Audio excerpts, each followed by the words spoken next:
जितना होता है ना चुप रहेगा। प्रोजेक्टाइल समझ में आया था कल? उसके फॉर्मूले याद किए? मैंने बोल दिया था कि वो सारा चैप्टर फॉर्मूला बेस्ड है। ठीक है, अगर फॉर्मूले आएंगे तो आपका सारे क्वेश्चंस 1 सेकंड से 1 मिनट से पहले वैल्यूज आएगी उसकी। ठीक है, अब क्या करना चाहिए, इन बच्चों की वेट करनी चाहिए क्योंकि मैं नया चैप्टर है। स्टार्ट कर दे, बुला ले बेटे, अगर है तो पास में है तो आवाज लगा ले फटाफट। और मुझे जो है आज देखो बेटे, फिर चैप्टर फॉलो कराओगे हाँ, लॉस ऑफ मोशन। मोशंस के नियम।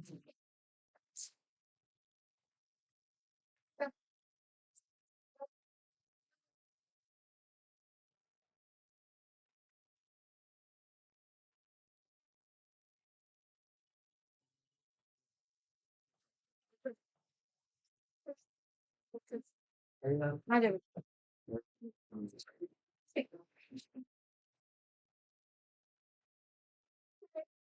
देखिए, पिछला चैप्टर था आपका काइनेमेटिक्स। आ जाओ। पिछला जो चैप्टर था वो क्या था बेटे? काइनेमेटिक्स, है ना? उसमें आपने पढ़ी है इक्वेशन ऑफ मोशंस। क्या पढ़ी है? इक्वेशन ऑफ मोशंस कितनी थी? तीन। ठीक है, उससे रिलेटेड आपने सारे क्वेश्चंस पढ़े। ठीक है, अब आप पढ़ेंगे लॉज ऑफ मोशन। ये भी न्यूटन ने दिए हैं और ये भी तीन हैं। ये भी आपने वैसे तो थोड़ा बहुत स्टडी कर रखा होगा। देखो, लॉज ऑफ मोशन क्या होता है? लॉज ऑफ मोशन का मतलब गति के नियम। पहले पढ़ी थी गति की समीकरणें, अब आप पढ़ोगे गति के नियम। बेटे, दोनों ही न्यूटन ने दिए, दोनों ही संख्या में तीन है। ठीक है, अब देखो, सबसे पहले जैसा है लॉज ऑफ मोशन, जो ये उसमें सबसे पहले ये देखिए, गति। गति स्टार्टिंग से कॉज ऑफ मोशन, गति का कारण। देखिए बेटे, किसी भी गति का कारण होता है फोर्स। ठीक है, मैं ये कहती हूँ कि पूरी जो फिजिक्स है, physics is depending on force. सारी फिजिक्स डिपेंड ही फोर्स पे है। क्योंकि अगर मैं ए से लेकर के जेड तक देखूं, सारी घटनाएं बल पर आधारित है। ये सारी घटनाएं बल पर आधारित हैं। जैसे अगर पानी में मग्गा तैरता है तो बायोन्सी फोर्स, उत्प्लावन बल। ठीक है, अगर मैं इस पे यहाँ पे बॉडी मेरी खड़ी है तो F is equal to m g force. ठीक है, अगर हमारा मोड़ पर हमारी गाड़ी मुड़ जाती है तो centripetal force, m v square upon r. ठीक है, सेंट्री अब केंद्रीय बल जिसे कहते हैं हिंदी में। तो हमारी जो फिजिक्स है वो सबकी सब किस पे टिकी है? फोर्स पे। तो सबसे पहले मैं आपको पढ़ाऊंगी कौन ऑफ मोशन। आ जा बेटे। ठीक है, इक्वेशन ऑफ मोशन भी तीन थी। और कोई है क्या बात? या आ गए सब? आ गए ना? मैम आ गए, टाइम ठीक देने है, ध्यान से सुनो बेटे, पिछला चैप्टर मैंने आपको बता दिया क्या था?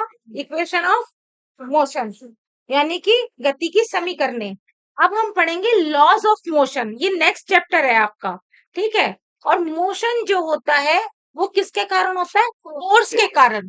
ठीक है, तो मैं ये कहूंगी कॉज ऑफ मोशन, यानी गति का कारण। वो बेटे क्या चीज है? फोर्स। क्या चीज है बेटे? फोर्स। अब आप ये देखिए कि अगर एक चलती हुई कार दीवार से टकरा जाती है, एक चलती हुई कार दीवार से टक्कर मारती है, तो या तो कार के पचखच्चे उड़ जाते हैं या दीवार के। तो क्या हुआ? अगर कार के पचखच्चे उड़ गए तो इसका मतलब दीवार ने किस पे बल लगाया? कार पे। और अगर दीवार टूट गई और कार को कुछ नहीं हुआ तो इसका मतलब कार ने लगाया बल दीवार पे। तो लगा तो दोनों ही तरफ से फोर्स, लगा तो दोनों ही तरफ से फोर्स। कहने का मतलब समझ में आई बात? अच्छा, what is exactly force? Exactly force है क्या चीज? हमें यही नहीं पता चलता एग्जैक्टली फोर्स क्या है। मैडम, बल है क्या चीज? देखो बेटे, बल एग्जैक्टली पुश और पुल। मतलब या तो पुश मैंने होता है धकेलना, अंदर धक्का मारना, और पुल मैंने खींचना, है ना? जो फोर्स है वो एग्जैक्टली पुश और पुल है जो कि किसी भी बॉडी का जो स्टेट है, अगर वो रेस्ट में है तो उसे मोशन में कर दे, और मोशन में है तो रेस्ट दे, क्योंकि उसे चेंज करने का प्रयास करती है। किसकी? बॉडी की स्टेट को। बॉडी की स्टेट को चेंज करने का प्रयास करता है क्या चीज? पुश और पुल, वो फोर्स है। समझ में आई बात? यानी अगर मैं ऐसे खड़ी हूँ और मुझे किसी ने पुश किया तो मैं वेलोसिटी में, गति में आ गई, मोशन में आ गई, और मेरी स्टेट भी चेंज हो गई। अगर मैं ए में थी तो मैं किस में आ गई? बी में आ गई। समझ में आई बात? यही बल है। ठीक है, तो मैं सबसे एक लाइन में आपको फोर्स की डेफिनेशन लिखवाऊंगी, ये आप लिखिए।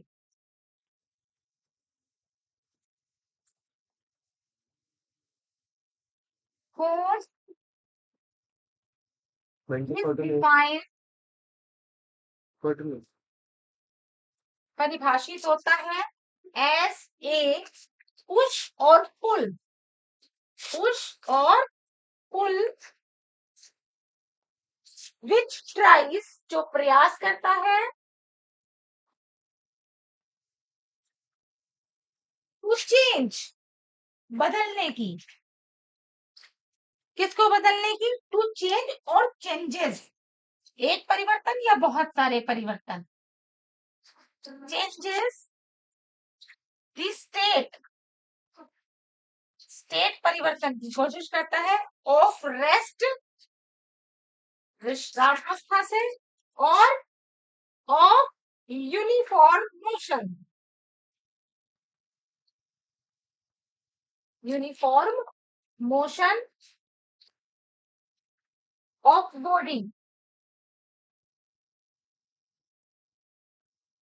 ये आपकी बहुत सिंपल लैंग्वेज है, फोर्स की डेफिनेशन है बेटे, जो मैंने आपको समझाई। Yes ma'am. कि ये पुश और पुल है जो किसका प्रयास करता है? चेंज करने का स्टेट ऑफ बॉडी, रेस्ट या फिर उसकी मोशन को चेंज करने का प्रयास करता है। बॉडी की जो स्टेट है, स्टेट या तो रेस्ट हो सकती है या मोशन में हो सकती है।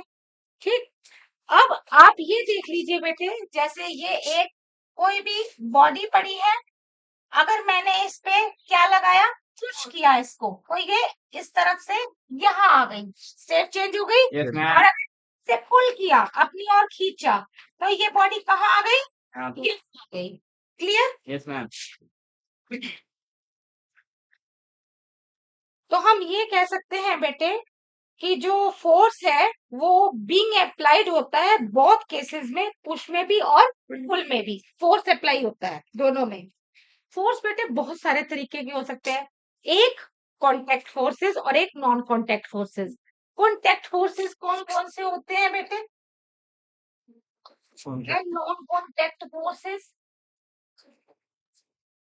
देखो बेटे, कॉन्टैक्ट वो होते हैं जिसमें मैंने छू करके उसको चेंज करने की कोशिश करी, छू करके उसको लगाया। जैसे कि क्या किया जाए? जैसे कि कॉन्टैक्ट वाले पहले नॉन कॉन्टैक्ट वाले देखो। नॉन कॉन्टैक्ट मतलब जिसमें छूने की जरूरत ना पड़े। जैसे आपका मैग्नेटिक फोर्स है, यस मैम। चुंबक को जब लोहे के करीब लाते हो तो लोहा चुंबक से चिपक जाता है। Yes ma'am. उसमें क्या वो लोहा क्या चुंबक उसको टच करता है? दूर से ही आ जाता है ना लोहा। इसका मतलब कोई फोर्स तो ऐसा लगा जो दूर से ही काम कर गया, without touch, non contact force. ठीक है, इसी तरह से बेटे नॉन कॉन्टैक्ट फोर्स आपके हो गए, मैग्नेटिक फोर्स हो गया, इलेक्ट्रिक फोर्स, जैसे आवेशित, जैसे चार्ज है, प्लस चार्ज माइनस को अपनी ओर अट्रैक्ट कर लेता है। Yes ma'am. जैसे काली मिर्च और नमक अगर मिल जाए, काली मिर्च अगर नमक मिल जाए, उसमें से काली मिर्च को अलग करना है तो काली मिर्च पे होता है प्लस चार्ज। ठीक है, आपने प्लास्टिक की चम्मच को लिया, प्लास्टिक की चम्मच पे कैसा होता है? वैसे तो माइनस होता है, लेकिन और ज्यादा माइनस आवेश लाने के लिए मैं उसे ऊनी कपड़े से रगड़ दूं, प्लास्टिक के चम्मच को ऊनी कपड़े से रगड़ दूं तो उस पे आ जाता है माइनस आवेश, और काली मिर्च पे होता है प्लस। तो जब रगड़ने के बाद मैं प्लास्टिक की चम्मच को काली मिर्च और नमक के मिले हुए चूल्हे पे लाऊंगी तो आप देखेंगे काली मिर्च के जो दाने हैं वो चम्मच से चिपक जाते हैं। क्यों? क्योंकि काली मिर्च पे कैसा आवेश है? प्लस। प्लस। चम्मच पे है माइनस, माइनस। और प्लस और माइनस जो है Attract आवेश एक दूसरे को अट्रैक्ट करते हैं, तो काली मिर्च बिल्कुल नमक से सेपरेट हो जाती है। ठीक है, तो वो क्या है? Electromagnetic force. कैसा फोर्स है वो? मैग्नेटिक फोर्स हो गया आपका, इलेक्ट्रोमैग्नेटिक फोर्स हो गया। जो चार्ज के कारण होता है। और देखिए आप बाद में लगा के बाद में थोड़ी देर बाद ग्रेविटेशनल फोर्स। ग्रेविटेशनल फोर्स देखिए बेटे, ये आपका कौन, एक तो मैग्नेटिक फोर्स है, ठीक, एक इलेक्ट्रोमैग्नेटिक फोर्स, ठीक, और एक ग्रेविटेशनल फोर्स, गुरुत्वीय आकर्षण बल। आपको पता है पेड़ से सेब टूटा और वो जमीन की तरफ अट्रैक्ट हो गया, क्या जमीन ने उसे पकड़ के छुआ? क्या मेरी तरफ गिर? नहीं ना। तो गुरुत्वीय जो त्वरण आकर्षण बल है, गुरुत्वाकर्षण बल, वो हर एक चीज को अपनी ओर क्या कर रहा है? अट्रैक्ट, आकर्षित कर रहा है। समझ में आई बात? ये कैसे फोर्स है? नॉन कॉन्टेक्टेबल फोर्स, जिसमें छूने की जरूरत नहीं है। और कॉन्टेक्टेबल फोर्स कौन से होते हैं? जिसमें हम छू करके काम करते हैं। जैसे कि देखिए बेटे, पहला है अप्लाइड फोर्स। अप्लाइड मतलब जैसे आपने बैट से बॉल को मारा, जब बैट आपकी बॉल को कांटेक्ट में आई तभी तो आपने सिक्सर या फोर लगाया, या बिना छुए लग जाता है। जब तक बैट आपका बॉल को छूता नहीं, अप्लाइड नहीं करता, तब तक तो नहीं लग सकता। सबसे पहला अप्लाइड फोर्स, ठीक। दूसरा है आपका बेटे स्प्रिंग फोर्स। अगर किसी भी स्प्रिंग है कोई, अगर स्प्रिंग के एक सिरे पर आप कोई बॉडी लटका दे तभी तो वो नीचे लटक जाती है, या बिना छुए लटकाने पर ही ना, तो स्प्रिंग फोर्स। दूसरा है कॉन्टेक्ट ऑफ स्प्रिंग फोर्स। तीसरा है बेटा drag force. What do you mean by drag force? जब आप किसी भी पर्वत से अगर आप नीचे की तरफ कूदते हैं तो वो जो बांधते हैं पट्टा, और वो जो चील की तरह ऐसे होती है ना एक कपड़ा चील की तरह, तो वो ड्रैगन होता है। और वो इस तरह से जब आप कूदते हो तो ड्रैग फोर्स लगता है उस पे, क्योंकि वो आपकी पट्टी बंधी रहती है, उसी फोर्स से आप भी उड़ते हो। आप भी किससे उड़ते हो? ड्रैग फोर्स से। यस मैम वो ड्रैग फोर्स हो गया। चौथा समझ लीजिए फ्रिक्शनल फोर्स। फ्रिक्शन तब तक नहीं होता जब तक रगड़ ना हो आपस में। जब दो चीजों में रगड़ होगी बेटे तभी घर्षण बल होगा। अब मेरे पैर में, मेरा मतलब मेरी चप्पल जो चलने में और सड़क के बीच में फ्रिक्शन फोर्स है, जिसके कारण मैं आगे चलती हूँ, ठीक है। अगर फ्रिक्शन फोर्स जीरो हो जाएगा तो मैं फिसल के गिर जाऊंगी। जैसे मेरे पैर के नीचे अगर कभी छिलक आ जाए, किसका?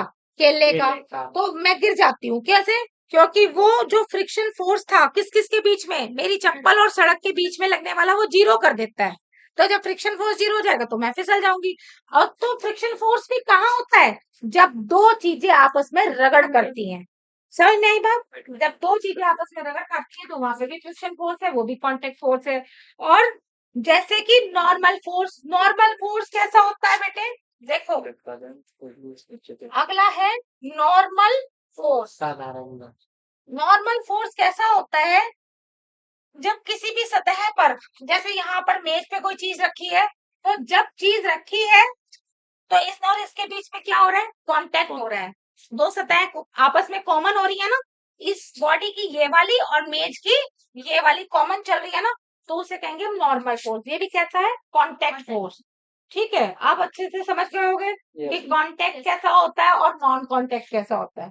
फिर है टाइप ऑफ फोर्सेस। बेटे टाइप ऑफ फोर्सेस में देखिए चार तरीके के होते हैं फोर्स। स्ट्रॉन्ग फोर्स, नंबर दो इलेक्ट्रोमैग्नेटिक फोर्स, नंबर तीन ग्रेविटेशनल फोर्स, और नंबर चार होता है वीक फोर्सेस। देखो बेटे इधर ही बना दो छोटा सा फोर्सेस। आप ये देखिए इसको चार पे डिवाइड कर दीजिए। पहला स्ट्रॉन्ग, दूसरा आपका इलेक्ट्रोमैग्नेटिक फोर्स, तीसरा आपका ग्रेविटेशनल फोर्स, और चौथा है वीक फोर्स। ठीक है बेटे, जो स्ट्रॉन्ग फोर्स होता है उसमें वो कहाँ होता है? जब कोई ऐसी बॉडी होती है जिसके जो मॉलिक्यूल्स हैं, उन मॉलिक्यूल्स के बीच में जो लगने वाला अट्रैक्शन फोर्स है वो बहुत ज्यादा हो, तो वो होता है आपका स्ट्रॉन्ग फोर्स।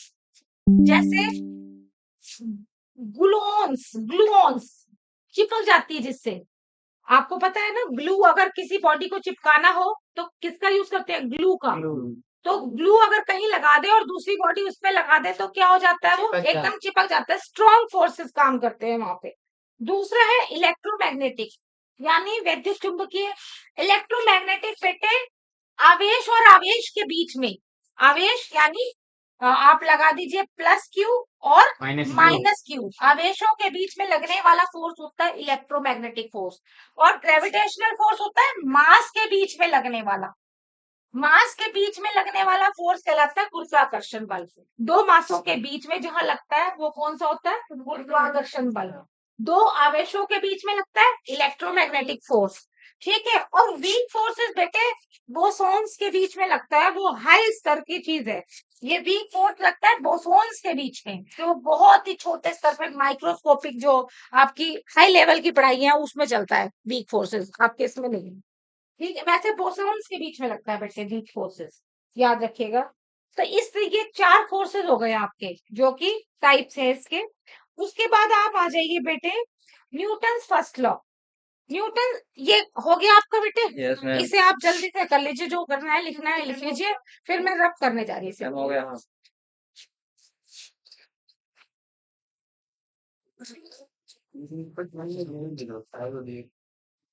ये हटा दो बेटे, गर्मी तो लग रही लेकिन पढ़ लो बेटे जरा। मैम वो पेपर दे दीजिए। पेपर भी दूंगी बेटे, मैं पहले खुद ही फोटो स्टेट नहीं कराने जा पा रही, अभी थोड़ा टाइम नहीं लग पा रहा। ये हो गया बेटे। मैम सारा हो गया। तो उधर नहीं गया, विंग ऊपर सो गया। ये बेटे जो भी मैं बोर्ड पे लिखवा रही हूँ ना, इसे आप नोट करते रहना बेटे, कैसे भी पूरा क्रम से। ये आपके बहुत शॉर्ट में सारी चीज आ जाएगी इसमें। फर्स्ट लॉ क्या होता है बेटे, पहला नियम न्यूटन का, यदि कोई वस्तु विराम अवस्था में है तो विराम से रहेगी, और अगर गतिमान अवस्था में है तो गतिमान अवस्था में रहेगी, जब तक कि उस पर कोई बाह्य बल कार्य न करे। जो बाह्य बल है ना, वो भी कैसा होना चाहिए, यूनिफॉर्म होना चाहिए, एकांक बल होना चाहिए, एक जैसा होना चाहिए, कांस्टेंट फोर्स होना चाहिए, यूनिफॉर्म होना चाहिए। ठीक है, ये देखिए, लिखवाने की जरूरत तो नहीं है। No ma'am. सो बस एक बार पढ़ रही हूँ, ध्यान से लिख लीजिए। फर्स्ट लॉ ऑफ न्यूटन, वो तो आप अपना लिख ही लेंगे। फर्स्ट लॉ ऑफ न्यूटन है यहाँ पे, first law of Newton. Of Newton, ठीक है। ये बस मैं आपको पढ़ के बता रही हूँ। It states that a body continues to be in state of rest और state of uniform velocity until or until and unless an external balanced forces is acted on the body। समझ में आई बात, या लिखूं? मैम आ गई। समझ में आ गई बात। Yes ma'am. उसमें देखिए बेटे, फोर्स जो है बल, वो किसकी तरह काम करता है, एक एजेंट की तरह। किसकी तरह काम करता है, एजेंट की तरह काम करता है, जो कि इसकी स्टेट को चेंज करने की कोशिश करता है। अगर रेस्ट में है तो क्या कर देगा, मोशन में लाएगा, और अगर मोशन में है तो उसको रोकने की कोशिश करेगा, अगर मोशन में है तो उसे रोकने की कोशिश करेगा। और देखो बेटे एक चीज और, किसी भी भारी चीज पर अगर हम बल लगाते हैं तो वो एकदम गति में नहीं आती, ठीक है। धीरे धीरे हम फोर्स की मात्रा को क्या करते हैं, बढ़ाते हैं, तब वो गति करती है। ये क्या गुण है, इनर्शिया, जड़त्व। ये गुण है जड़त्व का, इनर्शिया का, ठीक है। हम कहते हैं एवरीबडी हैज ए टेंडेंसी, प्रत्येक वस्तु एक टेंडेंसी रखती है to resist its change in the state of motion, अपनी स्टेट को चेंज में जो है बढ़ावा देने की एक टेंडेंसी रखती है प्रत्येक वस्तु, इसे हम इनर्शिया कहते हैं, ठीक है। जैसे कि ये जो टेबल है, अगर मुझे इसे हिलाना है तो मुझे इसके मास से ज्यादा, इसका जो मास होगा उससे ज्यादा मुझे इस पे फोर्स अप्लाई करना पड़ेगा, तब ये हिलेगी, अदरवाइज ये नहीं हिलेगी। तो ये क्या है, इसका जड़त्व गुण, क्या है ये, जड़त्व गुण है, ठीक है।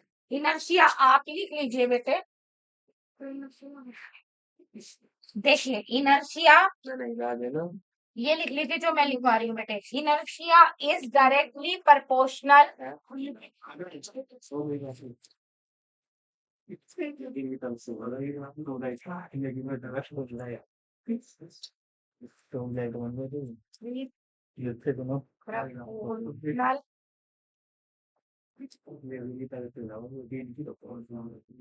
तो इट्स मास, ठीक है।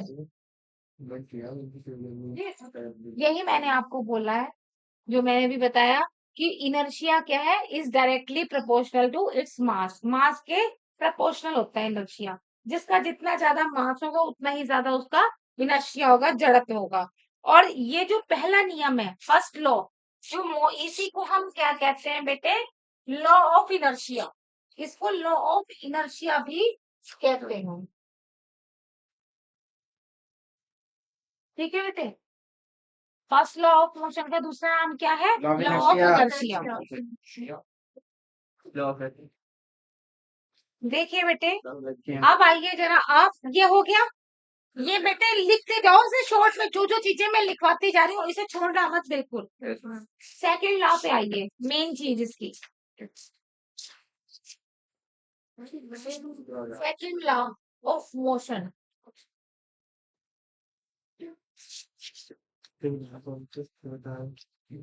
देखो बेटे, आपने वैसे तो सेकंड लॉ ऑफ मोशन जो है वो F is equal to M into A ये होता है, ठीक है। लेकिन एक मोशन और भी होता है जिसे हम इसे डिफाइन करते हैं, P सुना है, लीनियर मोमेंटम, रेखीय संवेग। किसे कहते हैं, किसी भी वस्तु के द्रव्यमान और उसकी वेलोसिटी को गुना कर दोगे तो आ जाएगा लीनियर मोमेंटम। मैंने कहा यदि कोई बॉडी है m वेट की और उसकी वेलोसिटी कितनी है v, तो इन दोनों को अगर मल्टीप्लाई कर दूंगी m गुना v, तो इसे कहते हैं हम लीनियर मोमेंटम, रेखीय संवेग। सुना है, v बराबर m गुना v। अब देखिए बेटे, rate of change of linear momentum is called force. समझ में आई बात, rate of change of linear momentum मतलब इस लीनियर मोमेंटम का d अपॉन dt कर दू। रेट ऑफ चेंज मतलब d अपॉन dt p का, इस p का क्या कर दू, d अपॉन dt कर दू। ये तो हो गया रेट ऑफ चेंज, किसका, p का। मैंने क्या कहा, rate of change of p is called force. Force किसे कहते हैं, लीनियर मोमेंटम की परिवर्तन की दर को फोर्स कहते हैं, बल कहते हैं। अब इस P की जगह क्या मैं रख सकती हूँ, m गुना v, यानी कि d अपॉन dt m गुना v। m कैसा है, कांस्टेंट है, बॉडी का मास। v क्या है, चेंज होता है। आपको पता है दो चीजों का डिफरेंशिएशन करना हो तो उसका सूत्र क्या होता है, क्या होता है बेटे, first function into differentiation of second function plus second function into differentiation of first function. सुना है ये सूत्र या नहीं। अब देखो बेटे, m क्या चीज है, कांस्टेंट। किसी भी कांस्टेंट का अगर हम d अपॉन dt करेंगे तो क्या आ जाएगा, जीरो आएगा, जीरो। तो ये वाली टर्म क्या हो गई पूरी, जीरो। और प्लस ये m, और ये dv अपॉन dt होता है त्वरण, एक्सेलरेशन, यानी m इंटू a, यानी dp अपॉन dt किसके बराबर आ गई, m upon m a। m और a क्या होता है, f। आप इसे ऐसे कर सकते हो, F is equal to M into A. ये बात समझ में आई, सेकंड लॉ न्यूटन का। अच्छा मैम, यहाँ से आया ये बात क्लियर हो गई बेटे, ये बात समझ में आ गई कि कहाँ से आया ये।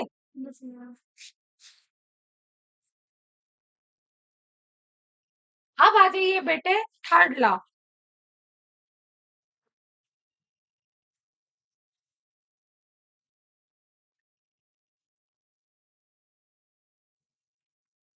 ध्यान से समझेंगे बेटे, थर्ड लॉ ऑफ मोशन। आपने सुना होगा एक्शन एंड रिएक्शन, क्रिया प्रतिक्रिया।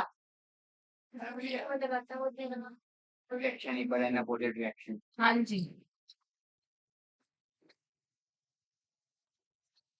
क्या होता है बेटे, एक्शन और रिएक्शन, क्रिया जितना एक्शन आएगा उधर से उतना रिएक्शन। अगर कोई एक वस्तु जितना बल दूसरी वस्तु पे लगाती है उतना ही बल दूसरी वस्तु पहली वस्तु पे विपरीत दिशा में लगाती है। जैसे अगर एक बॉल मैंने दीवार पे मारी तो तो वही जितना बल बॉल ने दीवार पे लगाया उतना ही बल दीवार भी बॉल पे लगाए। विपरीत दिशा में पीछे की ओर लगाती है। यस मैम, समझ में आई बात? यस मैम, इसकी 4 प्रॉपर्टीज हैं बेटे एक्शन और रिएक्शन फोर्स की, यानी कि F12 is equal to minus F21।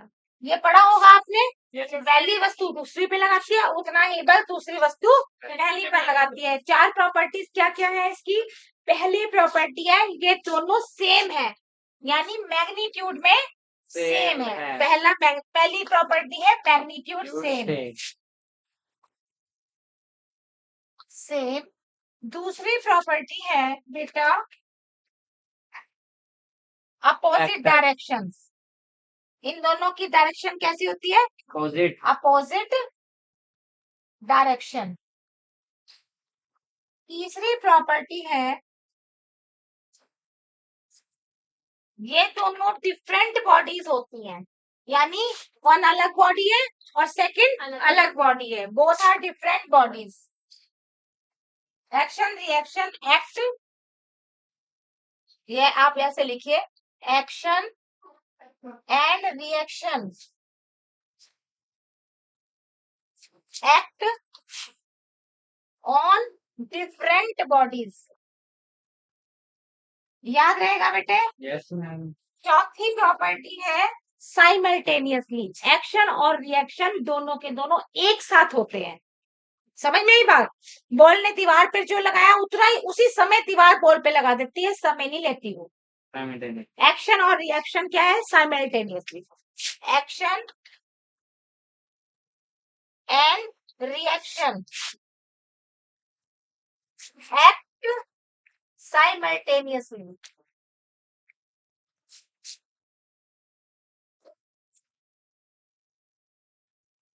एक साथ घटते हैं दोनों। ठीक,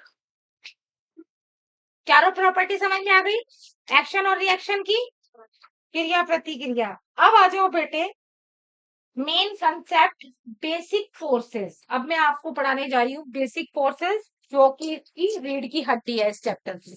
ये तो आपने यहाँ तक तो थोड़ा करा भी हुआ था। अब आप इसे हटा दो।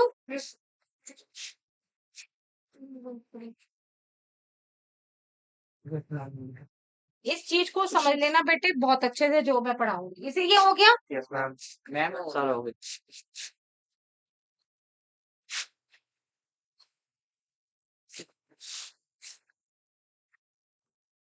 देखिए बेटे बेसिक फोर्सेस, पहला है आपका weight of body, weight of body. दूसरा है टेंशन फोर्स। तीसरा है नॉर्मल फोर्स। चौथा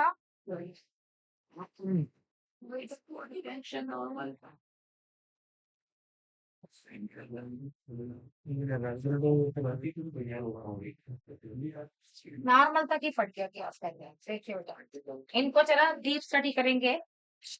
वेट ऑफ बॉडी देखिए, आप से जब आपका कोई वेट पूछता है तो आप उसको कह देते हैं भैया मेरे लिए 77 किलो है, 80 किलो है, 90 किलो है। तो क्या वो वेट है? वो आपकी बॉडी का वेट है? वो वेट नहीं है, वो आपका वेट नहीं है। वेट क्या होता है? Weight is equal to m into G. ये भी एक फोर्स है जो वेट में आता है। m क्या होता है? मान लीजिए आपका 80 किलो है और g क्या होता है? नीचे को लगने वाला गुरुत्वाकर्षण बल मान लीजिए 10 है, तो आपका जो वेट हो गया वो क्या हो गया? 800 न्यूटन। समझ में आई बात? 800 न्यूटन। अगर m पूछता है द्रव्यमान हमारा कितना है, तब आप कहेंगे 80 किलो। हमारा द्रव्यमान 80 किलो है लेकिन हमारा वेट नहीं है 80 किलो, हमारा वेट है 800 न्यूटन।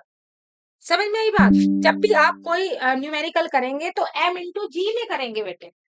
M इंटू जी। आपको पता है अभी अभी आपने लॉ ऑफ फोर्स पहला नियम और दूसरा नियम क्या पढ़ा? M is equal to M into A. अगर हॉरिजॉन्टल है M इंटू है और वर्टिकल है तो M इंटू जी। समझ में आई बात? कल आपने क्या पढ़ा? M इंटू जी में पढ़ा। तो अब जो हमारा फोर्स है, हमारा वेट है, वो क्या हो गया? M इंटू जी।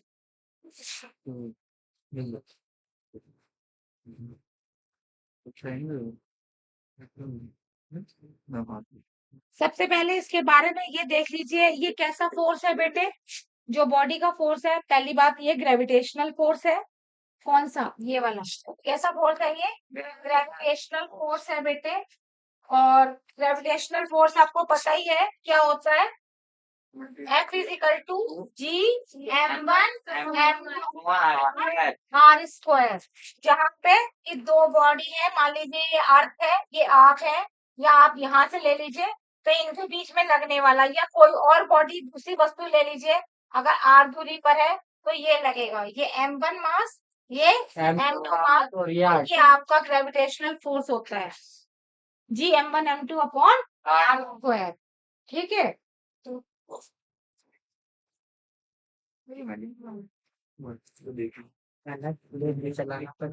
अगर यहाँ कोई M वेट की, मतलब M मास की बॉडी पड़ी है, तो इसके नीचे जो वेट लगेगा बेटे, वो होता है M इंटू जी। कितना होता है? जैसे कि मैंने यहाँ बताया M इंटू जी। अगर इस तरह से इस मेज पे ये डस्टर पड़ा है, तो M इंटू जी नीचे की तरफ लग रहा है। समझ में आ रही बात? लेकिन अगर कोई इस तरह से है और यहाँ पे लटक रहा है ये, तब M इंटू जी भी कहाँ काम करेगा? Downward, vertically downward.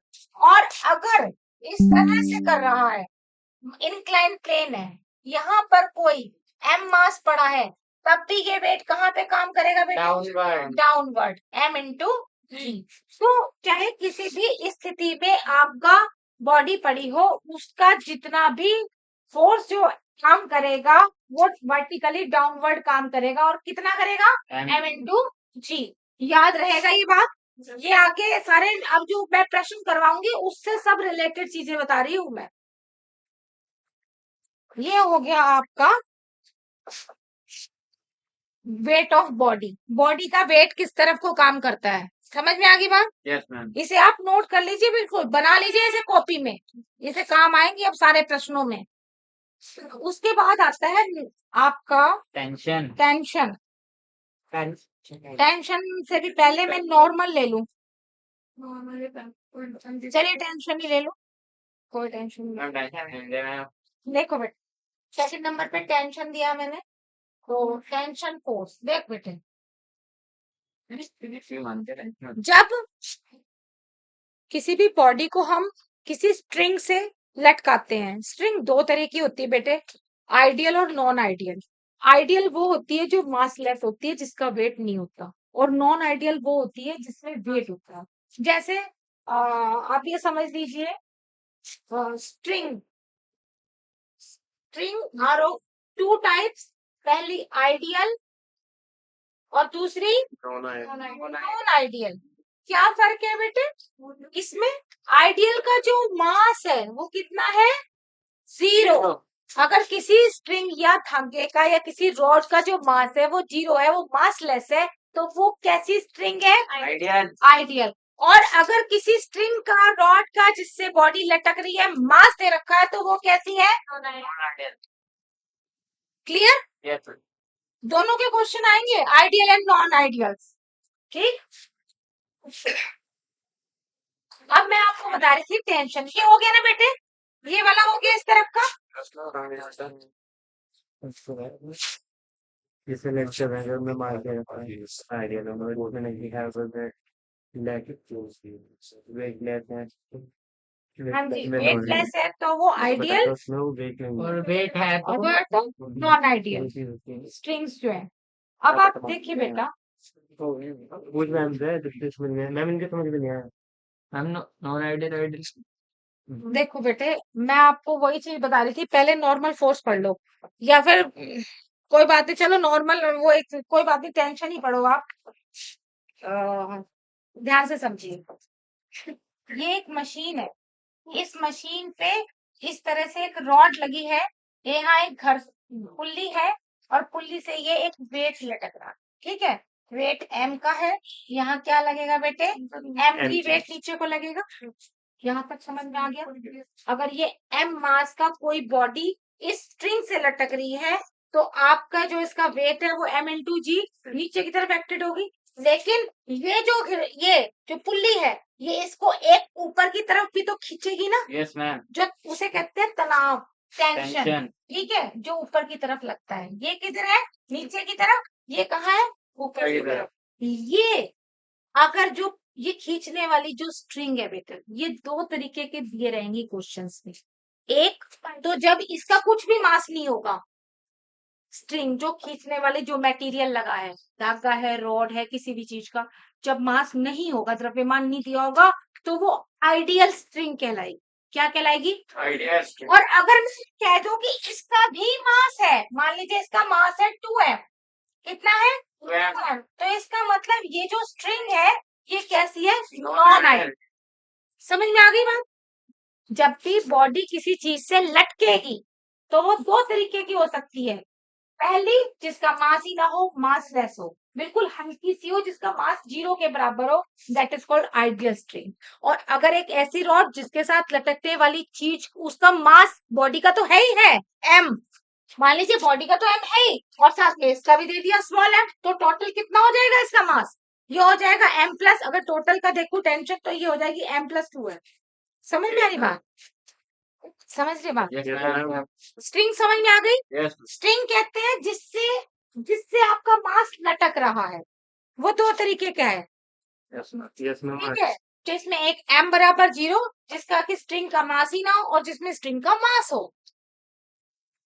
अब आपको मैंने ये बताना है बेटे, और ये कैसा फोर्स है, जो टेंशन होता है, दैट इज इलेक्ट्रोमैग्नेटिक फोर्स। ये इलेक्ट्रोमैग्नेटिक फोर्स है बेटे, दो वस्तुओं के बीच में लगता है, कॉन्टेक्टेबल फोर्स है। कॉन्टेक्टेबल मतलब जब दो वस्तुएं आपस में कांटेक्ट में आती हैं। और ये देख लीजिएगा, और हाँ,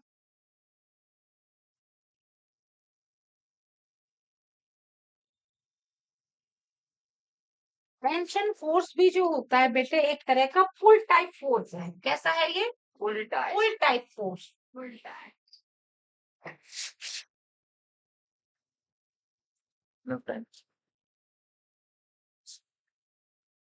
इसको एक लाइन लिख लेंगे, टेंशन फोर्स के बारे में एक लाइन लिखेंगे, जरूरी है। द फोर्स एक्सर्टेड, लिखिए, the force exerted by a rope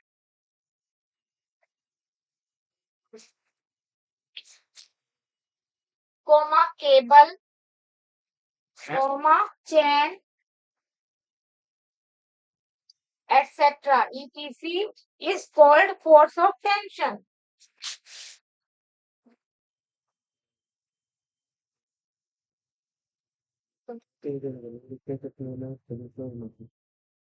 समझ में आई बात। Yes ma'am. मैंने कहा कि वो बल जो किसी रोप, मैंने रस्सी, रस्सी केबल यानी तार, किसी रस्सी से, तार से या चैन से, कोई भी लोहे की चैन से कोई चीज बन रही हो, तो वहां जो बल होता है वो क्या कहलाता है, टेंशन, तनाव। समझ में आ गई बात।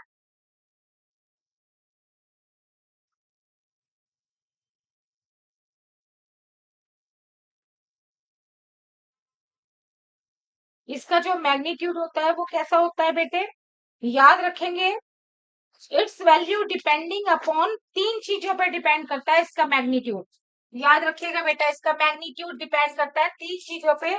सबसे पहला तो क्वेश्चन, जो क्वेश्चन में दे रखा है, मैग्नीट्यूड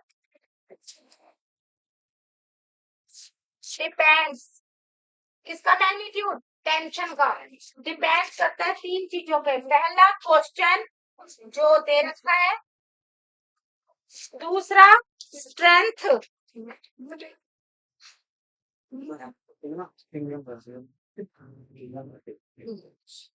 ठीक, और तीसरा है स्ट्रिंग, और स्ट्रिंग, ठीक है बेटे।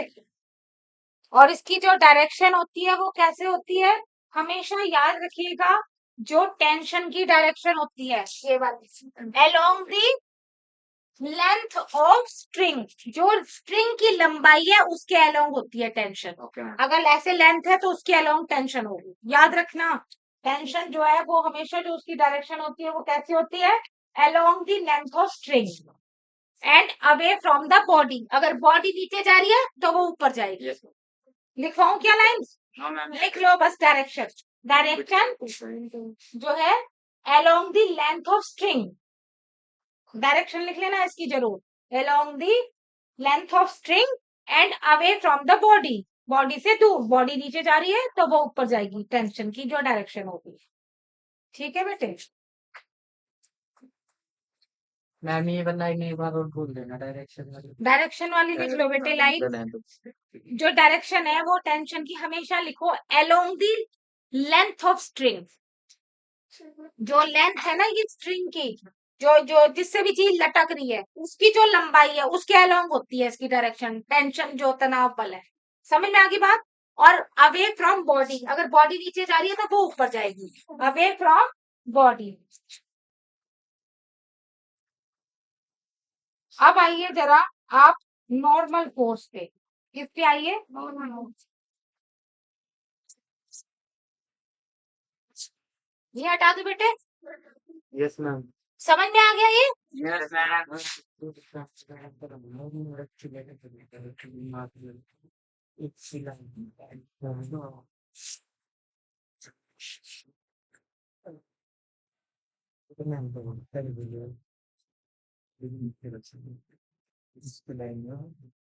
फिर है आपका नॉर्मल फोर्स। हाँ मतलब ये डायरेक्शन ये वस्तु के अपोजिट ही जाता है। हम लोग उनके हिसाब से बॉडी में उसको भी तो अपोजिट लग रहा है। इधर ध्यान से देखेंगे, ये कोई आपकी सरफेस है और इस पे जो है आपकी कोई बॉडी एम गेटली पड़ी है, जो कह सकते हो कि ये मेज है और मेज पे एम मास का ये डस्टर इस पे पड़ा है, तो इस पे ये जो डस्टर है वो इस पे नीचे की ओर एम इंटू जी फोर्स लगाएगा, Yes, ma'am. Vertically downward. Clear. Yes, ma'am. अगर इस सरफेस पे ये बॉडी का टुकड़ा पड़ा है तो ये बॉडी इस पे वेट लगाएगी ना, Yes, जब ma'am. पड़ी है तो इस पे भार लगाएगी कितना, एम इंटू जी। जी। तो भाई ये वाली जो सरफेस है ये भी इस बॉडी पे भार लगाएगी, एक्शन एंड रिएक्शन। Yes, अगर ma'am. ये इस पे एक्शन लगा रही है तो ये वाली जो सरफेस है वो भी तो इस पे रिएक्शन लगाएगी। Yes. वो कैसा होगा, नॉर्मल इस सरफेस, ये जो सरफेस है बेटे इस सरफेस के नॉर्मल यानी लंबवत। समझ में आ रही बात। Yes, ma'am. एन, इसे हम दिखाते हैं एन से, समझ में आई बात। ये एन इसके बराबर होता है यानी N is equal to M into G. समझ में आई बात। इस समय ये बॉडी इस पर पड़ी हुई है, मतलब रेस्ट अवस्था में। अगर ये एक्सेलरेटिंग होती, गति में होती, तब क्या होता, अगर एक्सेलरेटिंग की भी दिशा हो जाती ऊपर या नीचे, तब देखते कि कौन सा बड़ा है, एन बड़ा है एम बड़ा है। अगर ऊपर की ओर जाती तो एन बड़ा हो जाता, क्योंकि दो फोर्स हो जाते, एक तो ये वाला सतह जो लगा रही और एक एक्सेलरेटिंग भी ऊपर को हो रही होती, तो एन बड़ा हो जाता। और अगर नीचे को जा रही तो ये बड़ा हो जाता, एम जी। इसे अभी आप छोड़ो, मैं जो चीज बता रही थी, एक तो डायरेक्शन पता चल गई। नॉर्मल फोर्स की डायरेक्शन कैसी होती है, कॉन्टेक्ट सरफेस के हमेशा परपेंडिकुलर होती है। मैम हॉरिजॉन्टली जाएगी फिर। हॉरिजॉन्टली जाएगी उसका दूसरा केस है, वो भी अभी बता देती हूँ। देखिए ये वाला जो नॉर्मल फोर्स है बेटे, ये हमेशा याद रखना कॉन्टेक्ट जो सरफेस है उसके हमेशा परपेंडिकुलर रहेगी इसकी डायरेक्शन। Yes, ma'am. और इसका जो मैग्नीट्यूड है नॉर्मल का वो होता है सेल्फ एडजस्टिंग। ये लिख लीजिए, इसका जो मैग्नीट्यूड है बेटे, मैग्नीट्यूड क्या होता है नॉर्मल का, लिखिए self adjusting force, self adjusting force. अगर ये ज्यादा बल लगाएगी इस सरफेस पे तो ये सरफेस भी ज्यादा बल लगाएगी ऊपर। समझ में आई बात?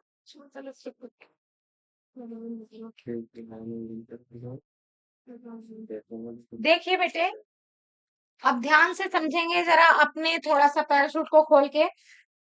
ये दो सरफेस है आपकी, क्या है बेटे? दो सरफेस है। यहाँ पर एक आपका कोई बॉडी पड़ी है ए और ये बॉडी है आपकी बी। अब आप ये बताइए, ये इसके कांटेक्ट में है और ये वाली बॉडी इसके कांटेक्ट में है, तो बताइए नॉर्मल फोर्स जो आपका दैट इज एन ए, यानी ए बॉडी का नॉर्मल फोर्स इसके परपेंडिकुलर होगा। और अगर ये बी बॉडी है तो इसका जो नॉर्मल फोर्स होगा वो इसके परपेंडिकुलर होगा। समझ में आ गई बात? जहां से टच हो रहा है उसके परपेंडिकुलर होगा। इसी तरह से अगर मैं ये कह दूं कि मैंने इन दो बॉडियों के बजाय एक ऐसे रोड रखी है, यहाँ पे क्या रखी है बेटे? रोड रखी है, वो दो बिंदुओं पे टच हो रही है, इस पे और इस पे। बेटे अगर दो बिंदुओं पे टच हो रही है, कांटेक्ट में आ रही है, तब उसका एन कैसा होगा? भाई देखो, इसकी जो कांटेक्ट सरफेस है वो तो यही है ना, उस समय भी इसका एन इधर होगा और मान लीजिए N1 और दूसरी पॉइंट से इसके परपेंडिकुलर N2। समझ में आई बात? Okay ma'am.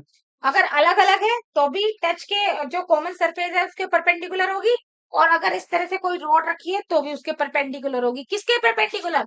जहां पे ये टच हो रही है, जो टचिंग सरफेस है। इस रोड को टच तो यही कर रही है ना, तो इसका परपेंडिकुलर तो यही है, और यहाँ पे इसे टच कर रही है तो इसका परपेंडिकुलर ये। अब आप मुझे बताएंगे, अगर मैं इस रॉड को ऐसे बना दूं बेटे, ये देखिएगा, इसी को बना दूं ए ऐसे, मैंने क्या किया, इस रोड को थोड़ा बाहर निकाल दिया। क्या कर दिया? अब आप ये बताओ कि इसकी नॉर्मल डायरेक्शन, नॉर्मल फोर्स की डायरेक्शन क्या होगी? देखो बेटे, इसकी तो यहाँ वाली तो यही रहेगी टच, तो इसका तो यही रहेगा, लेकिन अब ये इस सरफेस पे हो रहा है बेटे, तो इसकी जो N2 होगी, इसकी जो परपेंडिकुलर होगी वो इसके परपेंडिकुलर होगी ऐसे। Yes ma'am. समझ में आएगा? Yes ma'am. तब N2 ऐसे नहीं होगा, तब इसकी जो डायरेक्शन होगी नॉर्मल फोर्स की वो ऐसे होगी, क्योंकि सरफेस टचिंग सरफेस ये है। समझ में आई बात? जो टचिंग सरफेस होगी उसके परपेंडिकुलर उसकी नॉर्मल फोर्स की डायरेक्शन होगी। क्लियर? Yes ma'am. अब आपसे दो एक क्वेश्चन पूछ रही हूँ, बताइए। ये अर्थ है, वो सॉरी, हाँ पृथ्वी, ये एक बॉल पड़ी है, ठीक है? क्या पड़ी है? बॉल। बॉल।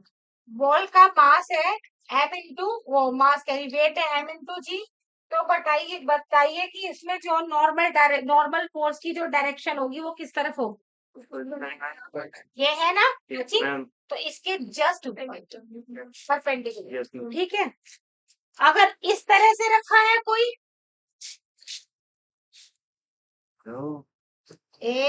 एक बॉल ऐसे रखी है, ठीक है बेटे? अगर ऐसे एक दीवार ये है, एक दीवार ये है, दो दीवारों के बीच में अगर बॉल रखी है तो बॉल कितनी दीवारों पे टच हो रही है? मैम कौन कौन से बिंदु? एक तो ये बिंदु, यस और मैम। एक ये बिंदु, यस मैम। तो जिस पे टच हो रही है आप उसको लेंगे। समझ में आई बात? और इसका परपेंडिकुलर ये है। Yes ma'am. समझ में आ रही बात? यस यानी N1 और ये N2। N2। Clear? Yes ma'am.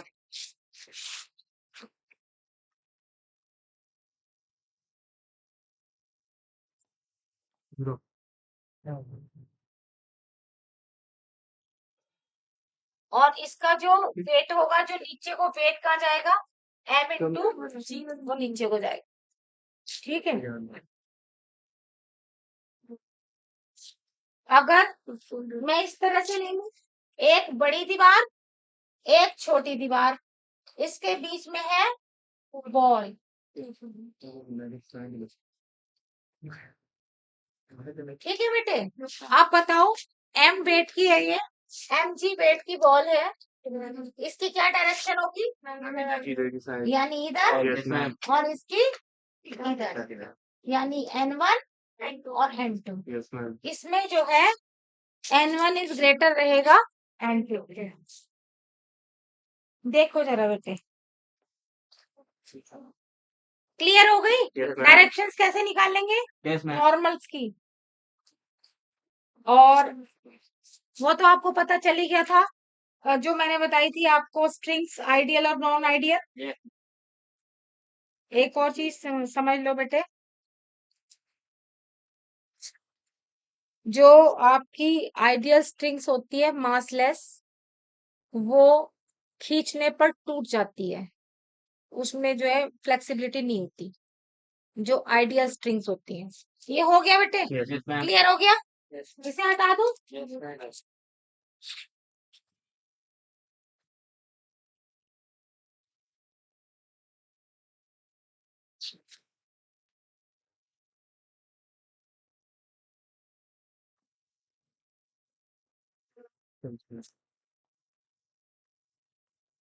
Yes madam.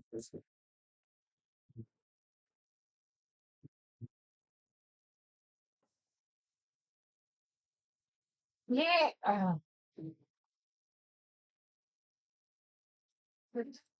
आप देख लेंगे जरा, एक मिनट, कोई टेंशन वाली, ये आपकी कोई उससे कोई स्ट्रिंग है और उस पे m मास की कोई बॉडी लटकी हुई है, और यहाँ पॉइंट्स हैं A, B एंड ये C। ब्लू कलर में आएगी स्ट्रिंग। देखिए, ध्यान रखिएगा, यदि एक ऐसी स्ट्रिंग है जो आइडियल है, आइडियल मतलब मासलेस, अगर उससे कोई बॉडी लटकी हुई है, तो उस आइडियल स्ट्रिंग के हर एक पॉइंट पे टेंशन बराबर होती है। मैंने ये कहा कि ये स्ट्रिंग कैसी है? आइडियल, जिसका कि मास नहीं है। मास कैसा है? 0, इसका, इस रस्सी का, जिससे ये बंध रहा है। तो इस गुटके के द्वारा जो टेंशन लगेगी, ए पे कितनी होगी, बी पे कितनी होगी और सी पे कितनी होगी, हर एक पॉइंट पे सेम। ध्यान रहेगी ये बात। m इंटू जी, और आप ये लिखेंगे टी ए बराबर टी बी बराबर सी सी बराबर m इंटू, किसके लिए? आइडियल स्ट्रिंग के लिए। याद रखेंगे ये पॉइंट बेटे,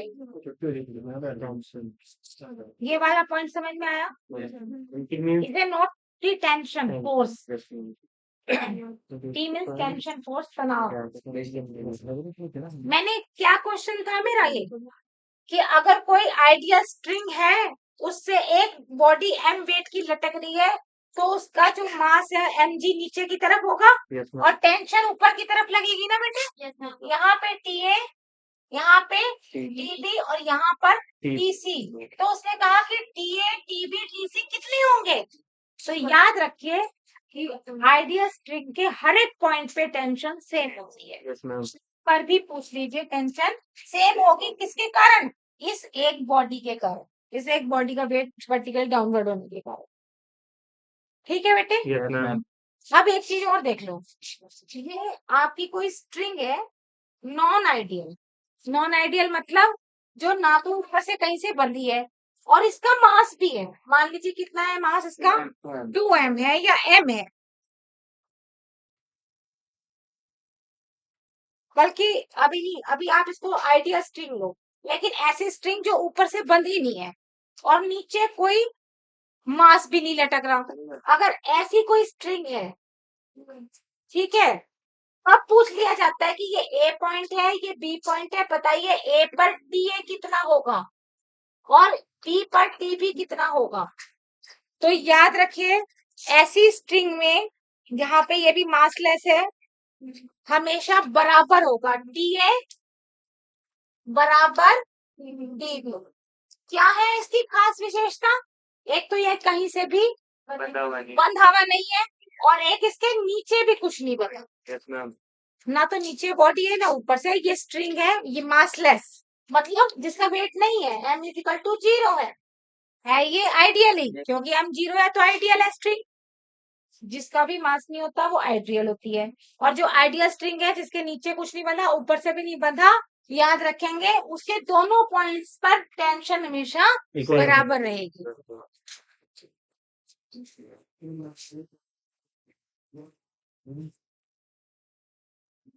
ये देखिएगा, ये आपकी एक स्ट्रिंग है और ये दो स्ट्रिंग्स हैं इससे लगी हुई एक, और इसने बांध दिया एक मास को m। देखिए बेटे, ये दो धागे हैं, दो स्ट्रिंग्स हैं, एक इस किनारे से बंधा है और एक इस किनारे से बंधा है। इसका जो वेट होगा m इंटू जी वो कहाँ है, नीचे को। और इसका जो टेंशन है, मान लीजिए आपका ये आपका 1 पॉइंट है, ये 2 है, तो ये T1 होगा इस तरफ, और इस तरफ क्या होगा, T2 टेंशन। ठीक है, ठीक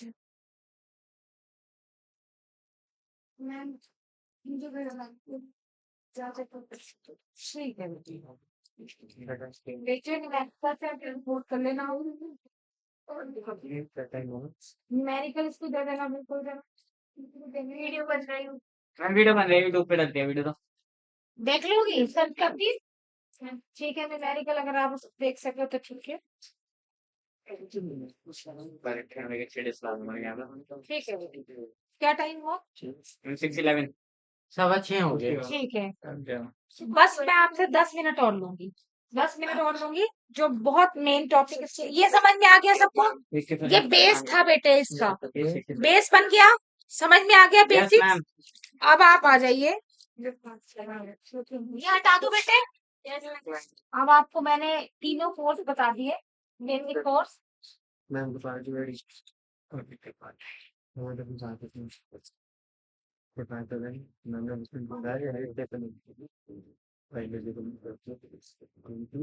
देखिए बेटे, ये कोई सरफेस है जिसपे m1 मास का कोई बॉडी है, बाकी m2 का लीजिए नीचे, और ऊपर है m1। ठीक है, यस मैम। तो इसमें ये पूछा गया क्वेश्चन में कि अगर दो मास पड़े हुए हैं, पहला m1 और m2 ऐसे पड़े हुए हैं, एक के ऊपर दूसरा मास, तो बताइए कि ये सरफेस कितना नॉर्मल फोर्स लगाएगी। n निकालना है, क्या निकालना है, n। तो या तो ये है कि मैं सेपरेट सेपरेट करके करूंगी। देखो बेटे, अगर ये m1, ध्यान से समझना, अगर m1 इसके ऊपर पड़ी हुई है तो ये टुकड़ा इस पे बल लगाएगा ना, यस मैम। कितना लगाएगा, एमजी। जी। Yes ma'am. और इसके बराबर होगा n1 फोर्स। ये वाली जो सरफेस है, ये सरफेस इस पे लगाएगी ऊपर की तरफ, कितना, n1। Yes ma'am. यानी n1 बराबर m1, जी। n1 बराबर m1 पहली इक्वेशन। ठीक, और दूसरा मैंने ये कहा कि ये जो बॉडी है ये वाली, अब ये जो m2 वेट है, इस m2 वेट पे दोनों ही वेट आ रहे हैं। Yes ma'am.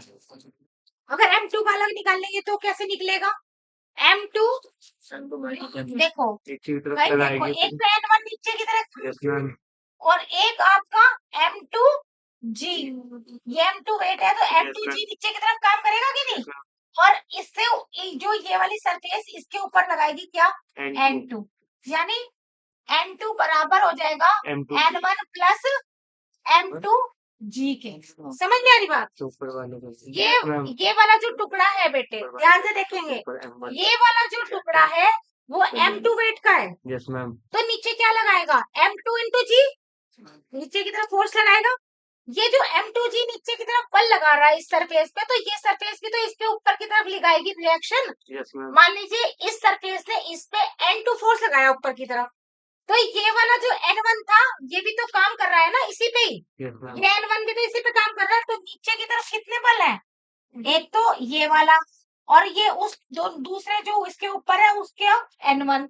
समझ रहे बात, यानी इस टुकड़े पर दो बल काम कर रहे हैं नीचे की तरफ, एक तो m2g यस मैम। जो इसका है, और जो n1 है वो किसका है, ऊपर वाले का, Yes, ma'am. दोनों बल काम करेंगे कि नहीं? और नॉर्मल, उसके जो नॉर्मल काम करेगा वो क्या है? वो केवल N2 है। समझ में आ रही बात? Yes, ma'am. Yes. वो नॉर्मल N2 बराबर हो जाएगा N1 प्लस M2. M2G। और हमें पता है कि N1 की क्या वैल्यू है? M1G।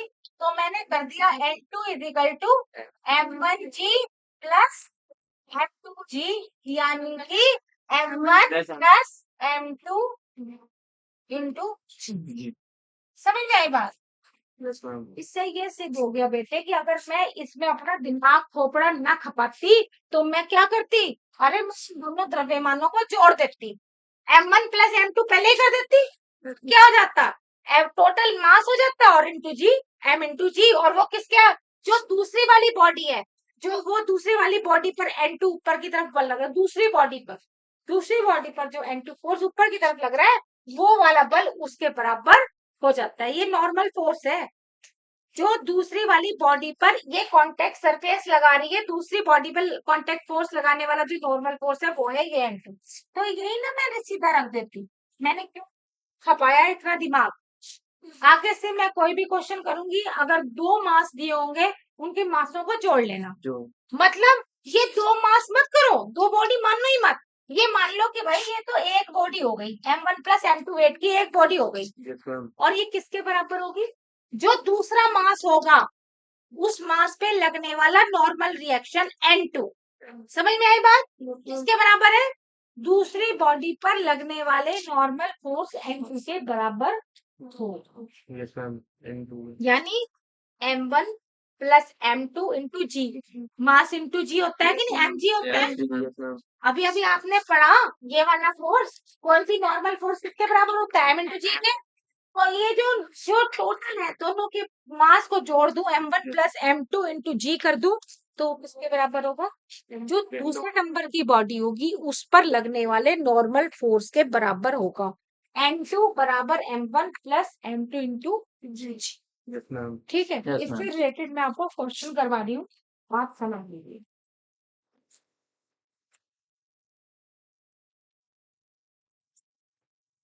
क्वेश्चन है आपका, एक force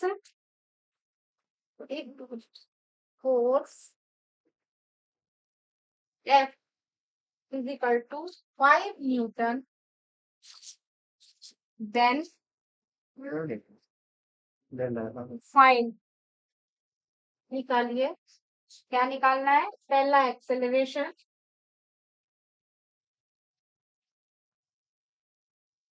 of two blocks, of two block, दो ब्लॉक्स दे रखे हैं, ठीक है। और दूसरा निकालना है आपको कांटेक्ट फोर्स, नंबर 2 पे कांटेक्ट फोर्स,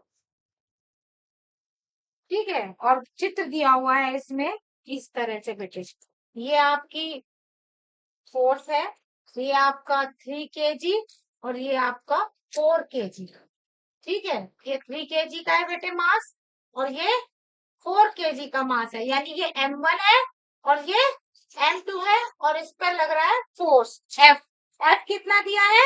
5 न्यूटन, ठीक। उसमें क्या निकालना है? एक्सेलरेशन। क्या होता है बेटे? तो ये होता है ना। अगर ये देखो बेटे, अब मैं इनको दो बॉडी नहीं मानूंगी, दोनों का मास जोड़ दूं, M1 प्लस M2 तो एक बॉडी हो गई, दोनों का मास जोड़ दिया मैंने, 7 kg हो गया, एक बॉडी हो गई। और इस पे फोर्स लग रहा है 5 न्यूटन का। तो एक्सेलरेशन कैसे निकलेगा वर्टिकल पे? F is equal to M into A. तो F इजिकल टू M में M क्या हो गया? 7 और फोर्स कितना है? 5। ए निकालना है तो ए इजिकल टू क्या हो गया? 5/7 मीटर प्रति second square. First answer clear. Yes. अब आ जाइए सेकंड। उसने कहा कि भाई क्या निकालो? कांटेक्ट फोर्स निकालो। कांटेक्ट फोर्स यानी 3 और 4 के बीच में 3 और 4 के बीच में कांटेक्ट फोर्स क्या होगा? फोर्स है। देखिए कैसे निकलेगा, मैंने क्या बताया था? यहाँ से देखेंगे बेटे, कांटेक्ट फोर्स, नॉर्मल फोर्स अगर निकालना होगा तो मैं क्या निकालूंगी? N2। दोनों का मास जोड़ दिया, बल्कि ना ना ये जो है आपका हो जाएगा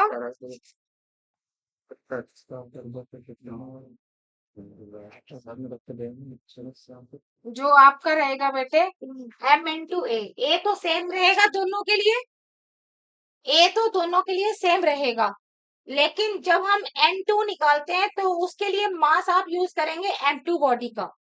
ठीक है, क्या होता है फोर्स M × A होता है ना बेटे, फोर्स जो मुझे कांटेक्ट फोर्स निकालना है, कांटेक्ट फोर्स भी तो फोर्स ही है, M × A। अगर M है आपका, दोनों को जोड़ दिया, बल्कि दोनों को जोड़ेंगे नहीं, सेकंड बॉडी वाला मास लेंगे, केवल M2 लेंगे। M कितना कितना है बेटे 4, और 20.7 A कितना निकला बेटे 5.7 5/7, यहाँ पे रखेंगे। N2 निकालना है ना, कॉन्टैक्ट फोर्स किस किसके बीच में है बेटे, M1 और M2, इस ये वाला फोर्स इसके बीच में है, तो आपने क्या लिया N2 जो लेंगे वो हमेशा M2 से लेंगे, N2 जो लेंगे आप हमेशा M2 से लेंगे कॉन्टैक्ट फोर्स के लिए, M2 × 8 यानी 4 × 5/7, कितना होगा बेटे 20/7 Newton. Clear, Yes, ma'am. Clear हुआ। अब एक छोटा सा कंसेप्ट है आपका वेइंग मशीन का। वेइंग मशीन क्या होती है, वेइंग मशीन क्या होती है बेटे, जैसे जैसे लिफ्ट है, लिफ्ट पे क्या होता है, अगर हमारा वेट है तो हमारा जो वेट है M × G नीचे की तरफ काम करता है, और जो लिफ्ट है वो ऊपर की तरफ एक्सेलरेट होती है, और लेकिन जो मेरा वेट है M × G वो भी एक नॉर्मल रिएक्शन, मान लीजिए ये लिफ्ट है बेटे, ये क्या है लिफ्ट, यहाँ मैं खड़ी हूँ, तो मेरा जो वेट है M × G कहाँ काम कर रहा है नीचे की तरफ, लेकिन ये जो सरफेस है ये ऊपर की तरफ भी तो एक नॉर्मल रिएक्शन लगाएगी, Yes, ma'am. एंड और साथ में ही ये लिफ्ट ऊपर की तरफ एक्सेलरेट भी हो रही है ए से, Thank you. तो क्या हो जाएगा बेटे, यहाँ को जो फोर्स है वो 2 हो जाएंगे, और नीचे की तरफ क्या हो जाएगा M × G, तो ये बढ़ जाएगा, ये फोर्स ग्रेटर हो जाएगा। Yeah. ठीक है बेटे, ये क्या हो जाएगा, अगर आप इसकी मेन वैल्यू लिखेंगे तो ये लिखेंगे N - mg = M × A। ये कंसेप्ट है वेइंग मशीन का, आप समझ गए। Yes, ma'am. इस नॉर्मल फोर्स में से जो ऊपर की तरफ लगाई, जो ऊपर की तरफ फोर्स लगा, लिफ्ट ने ऊपर की तरफ फोर्स लगाया, वो तो था M × A, लेकिन ये जो मेरा वेट था नीचे की तरफ, उस कॉन्टेक्ट सरफेस ने एक नॉर्मल फोर्स लगाया N, तो यहाँ क्या होगा, इस N में से mg घटा दूंगी तो किसके बराबर आएगी, जो वेट कर रही है लिफ्ट, लिफ्ट ऊपर की तरफ वेट उठा रही है, वो कितना उठा रही है M × A। समझ में आई बात, इस फोर्स में से ये वाला फोर्स घटा दिया तो ये वाला फोर्स बचेगा। ये है कंसेप्ट ऑफ वेइंग मशीन, याद रहेगा। Yes, ma'am. यहाँ लिख लीजिए कंसेप्ट ऑफ वेइंग मशीन।